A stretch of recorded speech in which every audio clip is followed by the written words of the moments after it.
చాలా మంది విడాకులు తీసుకోవడానికి సిద్ధపరచబడి ఉన్నారు. చాలా మంది చంపుకోలేక కొంతమంది హృదయంలో స్వార్థం చేత దూరంగా బ్రతుకుతున్న వాళ్ళు ఉన్నారు. కానీ దేవుడు చెబుతున్న మాట ఏంటో తెలుసా? ప్రేమించండి.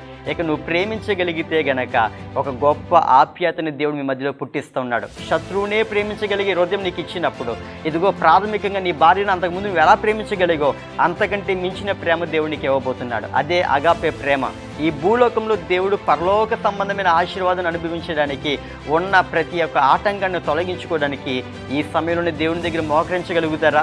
ఈ సమయంలో దేవుని అడగగలుగుతారా? అయ్యా మనం క్షమించండి ఏసయ్యా, ఇదిగో మేము ఇక్కడి నుంచి నీ ప్రేమే కలిగి జీవిస్తున్నాం. నా ప్రేమ నన్ను అర్థం చేసుకోవట్లేదు, ఇంతవరకు ఉన్నాను. కానీ కాదు ప్రభు, నువ్వు చెప్పావు నేను ప్రేమిస్తాను.